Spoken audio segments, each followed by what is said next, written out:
देश की जो रक्षा विभाग का मंत्रालय संभाल रहे हैं वो भी क्षत्रिय समाज से आते हैं। उत्तर प्रदेश के मुख्यमंत्री स्वयं जो है उसी समाज से आते हैं। वैसे मैं नेशनल लीडर्स को मैं किसी जाति की परिधि में मैं देखना चाहता हूँ। कहा जा रहा है कि अपना वोट भले गड्ढे में डाल दो लेकिन बीजेपी को वोट नहीं देना है, क्या कहेंगे? मुझे लगता है कि ये अनावश्यक जो है विपक्ष द्वारा कहीं ना कहीं ये प्रोपेगेंडा बनाने का प्रयास किया जा रहा है और कहीं कहीं संगठनों को इंस्टिगेट भी करने का काम कर रहे हैं। पर जनता जागरूक है आज के समय में।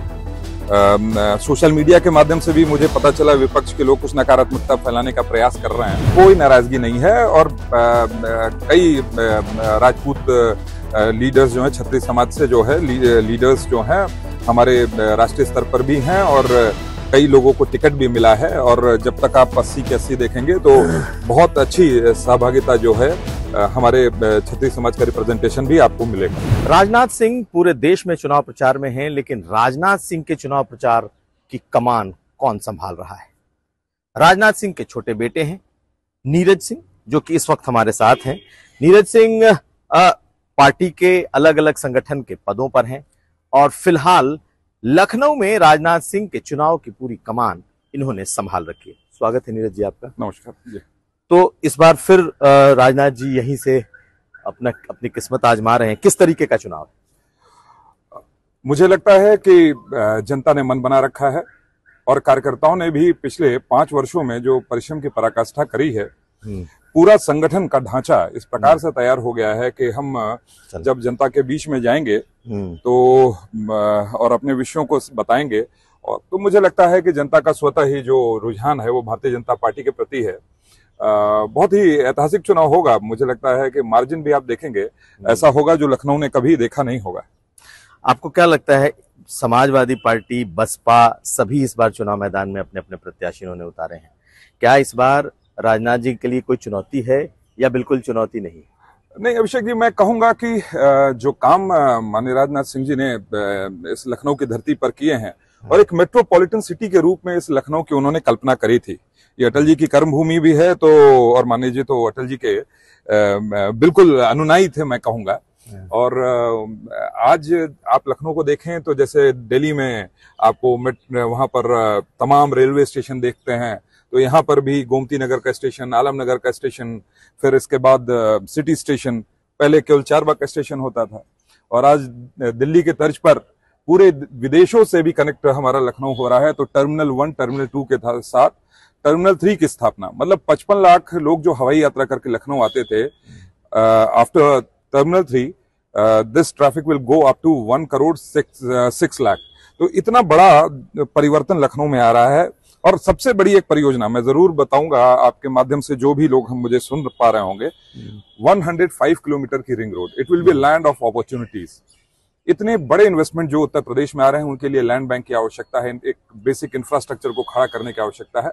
उस तर्ज पर यहाँ पर काम हो रहा है और 22 फ्लाईओवर संस्तुत हुए हैं। तो इन कामों को लेकर जब जनता के बीच में जाएंगे तो कौन दूसरी पार्टी की तरफ सोचना भी चाहेगा। मैं समझता हूं कि यही लेखा जोखा लेकर जाने का काम हम कार्यकर्ता करते हैं।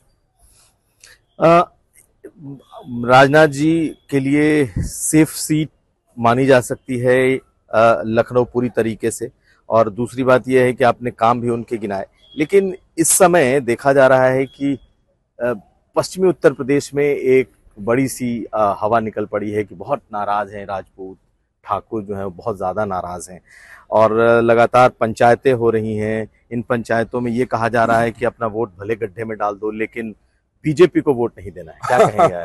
मुझे लगता है कि ये अनावश्यक जो है विपक्ष द्वारा कहीं ना कहीं ये प्रोपेगेंडा बनाने का प्रयास किया जा रहा है और कहीं कहीं संगठनों को इंस्टिगेट भी करने का काम कर रहे हैं। पर जनता जागरूक है आज के समय में। सोशल मीडिया के माध्यम से भी मुझे पता चला विपक्ष के लोग कुछ नकारात्मकता फैलाने का प्रयास कर रहे हैं, पर जनता जागरूक है, विषयों को जानती है। माननीय नरेंद्र मोदी जी के शासन काल में जिस प्रकार से हर एक फील्ड में हमारा देश आगे बढ़ा है, आज का युवा जो है वो जानता है कि अपनी एम्बिशंस, एस्पिरेशंस को अगर वो पूरा कर सकता है तो उसके लिए तीसरी बार माननीय नरेंद्र मोदी जी की सरकार को लाना ही होगा। ये 2014 तक 1.8 ट्रिलियन की इकोनॉमी आज 3.7 ट्रिलियन की इकोनॉमी हो गई। हमारा 10वें स्थान पर आर्थिक गति जो थी हमारी 10वें स्थान पर थी। अब हम विश्व की 5वीं सबसे बड़ी आर्थिक व्यवस्था बन चुके हैं। आज सड़कों का जाल बिछ रहा है, आज तमाम एयरपोर्ट्स बन रहे हैं, एम्स बन रहे हैं। तो इन सब विषयों को जनता चाहती है। आप जाति पाति धर्म मजहब पर ही अभी तक अटके हुए हैं, अभी भी आज जाति जनगणना की बात करते हैं। मुझे लगता है कि अब भारत बहुत तेजी से आगे बढ़ रहा है और लोगों की सोच भी बहुत तेजी से आगे बढ़ी है। अब इस आधार पर जनता वोट नहीं करती। लेकिन नाराजगी है, आपको लगता है कि आपके समाज में कोई ऐसी नाराजगी नहीं, है कोई जिसे कम से कम इस वक्त एक या कह लें हवा दी जा रही हो, या उसे कह रहे हैं कि उसको लेकर के लोग नाराज हैं? कोई नाराजगी नहीं है। और कई राजपूत लीडर्स जो हैं, क्षत्रिय समाज से जो है लीडर्स जो हैं हमारे राष्ट्रीय स्तर पर भी हैं और कई लोगों को टिकट भी मिला है। और जब तक आप 80 के 80 देखेंगे तो बहुत अच्छी सहभागिता जो है हमारे क्षत्रिय समाज का रिप्रेजेंटेशन भी आपको मिलेगा। नहीं, लेकिन एक चीज और, इसमें एक और सवाल है कि इन पंचायतों में जो मूल इसका निकल करके आ रहा है वो कि भाई हमारे समाज के नेतृत्व को क्रश किया जा रहा है। कई लोग योगी जी का नाम और राजनाथ जी का नाम ले रहे हैं कि उनको भी पीछे करने की कोशिश की गई है। ये एक माहौल इस तरीके से देश की जो रक्षा विभाग का मंत्रालय संभाल रहे हैं वो भी क्षत्रिय समाज से आते हैं। उत्तर प्रदेश के मुख्यमंत्री स्वयं जो है उसी समाज से आते हैं। वैसे मैं नेशनल लीडर्स को मैं किसी जाति की परिधि में मैं देखना चाहता, पर जब बात यह है तो देखना चाहिए। अब बगल में ही हमारे उत्तराखंड जो राज्य है वहां के मुख्यमंत्री भी इसी समाज से आते हैं। तो लोग अनावश्यक जो है कुछ विपक्षी, क्योंकि उनके पास कोई एजेंडा नहीं है, कोई बात नहीं है जिससे कारण जो है वो हम पर हमला हो अचानक से गुस्सा कैसे उभर आया है? ये देखिए अभिषेक, ये कहीं ना कहीं सोशल मीडिया के माध्यम से नकारात्मकता फैलाकर किस प्रकार से मुद्दों से लोगों का ध्यान भटकाया जाए। आज जब राममय और राष्ट्रमय वातावरण है देश में, उसको कैसे समाप्त किया जाए, तो ये जाति का सिगुफा बार बार छोड़ने का प्रयास करते हैं। बार बार भारत न्याय यात्रा में बात होती है तो कहते हैं जाति जनगणना कराएंगे। वो फॉर्मूला फेल हो चुका है। अब जाति धर्म मजहब पर व्यक्ति बांट करके नहीं देखता। अब 148 करोड़ भारतीय माननीय नरेंद्र मोदी जी के श्रेष्ठ भारत की परिकल्पना को पूरी करने में लगा हुआ है। तो आपको लगता है कि ठाकुर समाज के भीतर वैसी कोई नाराजगी नहीं है? कोई नाराजगी नहीं है। आप देखिएगा जब 400 पार का जब हम लोग जब पूरा आंकड़ा पार करेंगे तो उसमें रिप्रेजेंटेशन जो है उत्तर प्रदेश का 20% होगा, मतलब 80 सीट्स रहेंगे। अच्छा, अभी हाल में प्रधानमंत्री की तरफ से आपकी तारीफ भी आई नमो ऐप के तौर पर। आप अपने आप को कहाँ देख रहे हैं? क्योंकि बड़ी चर्चा होती है कि भाई नीरज सिंह वो भी उनको अभी तक कुछ मिला नहीं, या अभी आप विधायक सांसद इस तरीके का पद अभी पहुंचा नहीं। मैं अपने को कार्यकर्ता के भाव से ही देखता हूं। कर्म धर्म वचन नाम से भी नीरज, और हर व्यक्ति विधायक सांसद बनने की कल्पना से ही इस संगठन से नहीं जुड़ता। आप सोचिए कि जब हमारे पिता जब इस संगठन से जुड़े होंगे तब तक तो इतने विधायक और सांसद नहीं होते थे।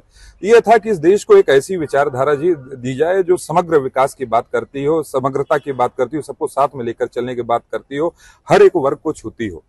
तो कहीं ना कहीं जो सामाजिक उद्देश्य है उसको प्राथमिकता हम लोग देते हैं। पद आते जाते रहते हैं, पर आपकी प्रतिष्ठा आपके काम से बनती है। और मैं चाहता हूं कि ये संगठन जिसके विचारधारा में इस भारत की मिट्टी की खुशबू है, उस विचारधारा को जन जन तक पहुंचाया जाए।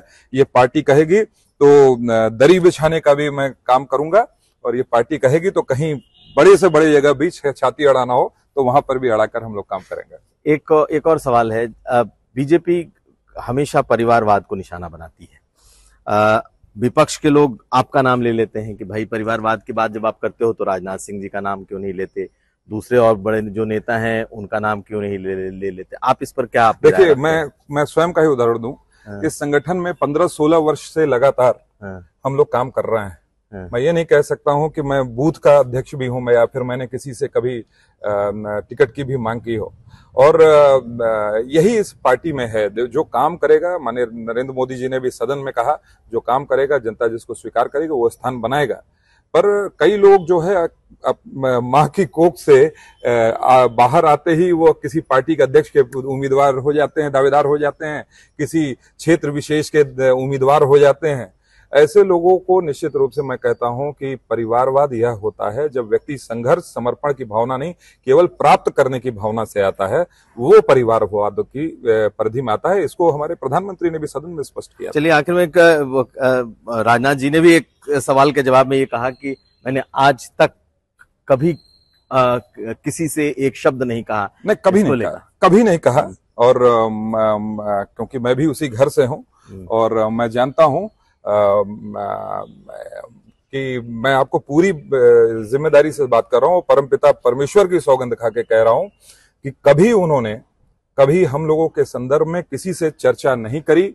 वो जानते हैं कि पॉलिटिकली हम लोग बहुत इंक्लाइंड हैं, हम अपनी मेहनत की पराकाष्ठा करते हैं, हर कार्य छोड़कर हम लोग संगठन के काम में लगे हुए हैं।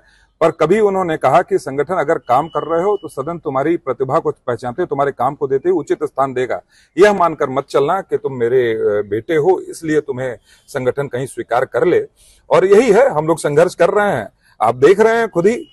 नहीं तो कहीं और किसी राजनीतिक परिवार में मैं पैदा हो रहा होता किसी दूसरी पार्टी के, तो अभी तक तो कहीं केंद्रीय मंत्री और कहां लोग बिठाकर लोग चर्चा कर रहे होते। नहीं तो आपको ऑफर तो आते होंगे दूसरे पार्टियों से? नहीं, ऐसा नहीं है। मैंने कहा कि हम लोग के शरीर के कण कण में और जीवन के क्षण क्षण में यह संगठन विद्यमान है। हमारे अगर शरीर को भी काटेंगे तो इसमें से जो खून निकलेगा वो उसका रंग भी कमल के रंग का होगा। चलिए, आखिरी सवाल ये कि आपको लगता है कि इस बार की जीत ऐतिहासिक होगी राजनाथ जी की लखनऊ से? निश्चित रूप से ऐतिहासिक होगी। और ये जनता ने इस बार नारा दिया है, लखनऊ बोले अब की बार 5 लाख पार। 3.5 लाख की जीत पिछली बार की थी। और जिस प्रकार का कार्य हुआ, करीबन 50,000 करोड़ की परियोजनाएं संस्तुत हुई हैं। अब लखनऊ जो चिकनकारी के लिए जाना जाता था, तहजीब की लखनऊ थी, यहाँ के टुंडे कबाब की बड़ी चर्चा होती है। अब लखनऊ जब चीन और पाकिस्तान हमारी तरफ आंख उठाएगा तो जो ब्रह्मोस मिसाइल जाएगी उस पर भी लिखा होगा कि मुस्कुराइए कि मैं लखनऊ से हूँ। तो बहुत शुक्रिया आपका नीरज जी बात करने के लिए। तो हमारे साथ थे नीरज सिंह, जो कि बीजेपी के नेता हैं, लेकिन इस वक्त लखनऊ में अपने पिता राजनाथ सिंह के चुनावी कमान को इन्होंने संभाल रखा है। जो इस वक्त ठाकुर बिरादरी या राजपूत बिरादरी के विरोध या नाराजगी की खबरें आ रही हैं, उसको भी सिरे से दरकिनार कर रहे हैं। लखनऊ से कुमार अभिषेक।